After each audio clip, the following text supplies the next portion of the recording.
For cooperative care type behaviours, I try and set the scene for them so they know what's going to happen, but they also have the choice to opt out.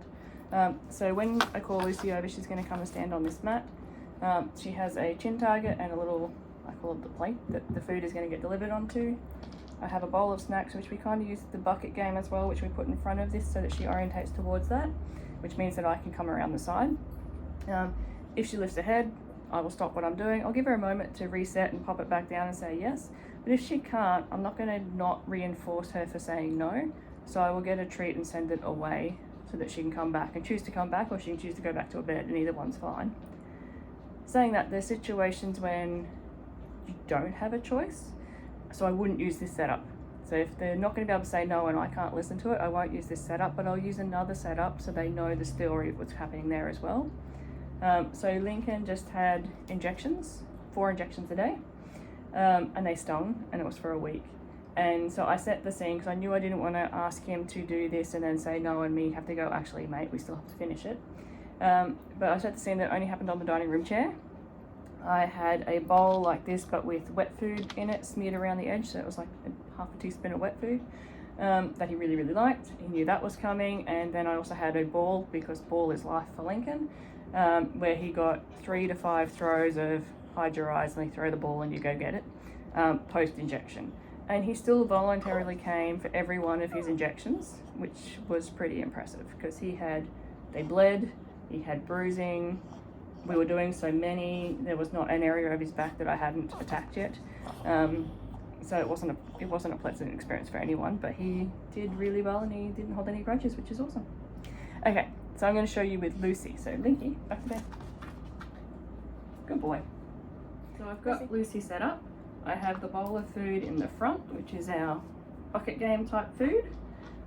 It also makes it easier that I'm not reaching into a treat pouch in my lap that's making her distracted. She knows it's always coming from here. Just feeding everybody else if she's getting distracted, yes. What I also don't want to have to do is have my hand in this bowl all the time. I want to be able to bring my hands away and have her still focused towards the bowl. Good girl. When it comes to touching her, I always start at the shoulder and I'll tell them that I'm doing the shoulder, so shoulder. If she was to lift her head, I would have stopped and I would have given her a moment to think about it, popped her head back down, and I would have reinforced.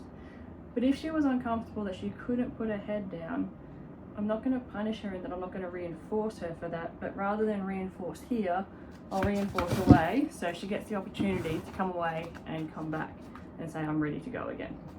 So we're going to do shoulder, ear, yes, good girl.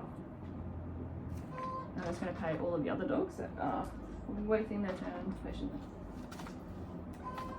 Okay, shoulder, ear, lip, yes, good girl. I'm going to do a stabby stabby. So this is a syringe that has a paper clip inside of it. So we're going to do shoulder, scruff, stabby stabby, yes, good girl.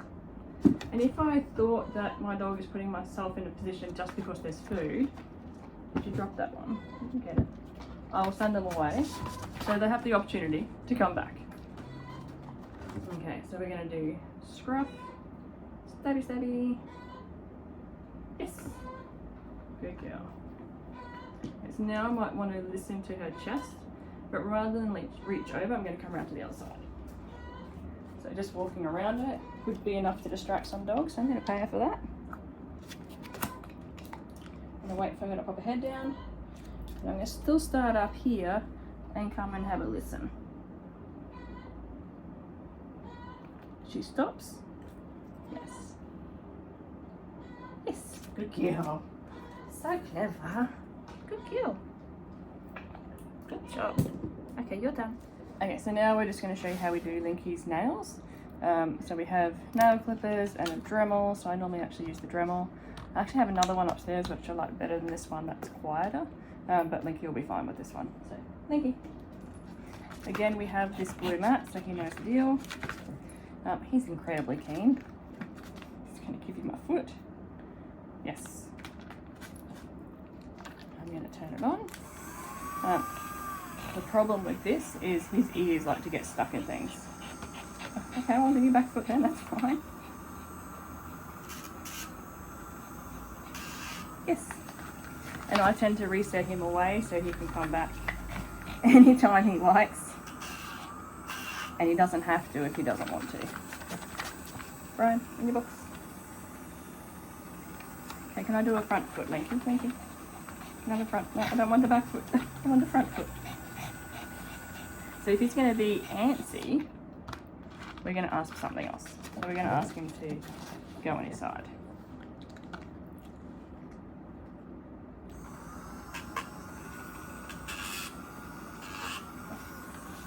Good boy. Where's that? Ready, trouble. On your side.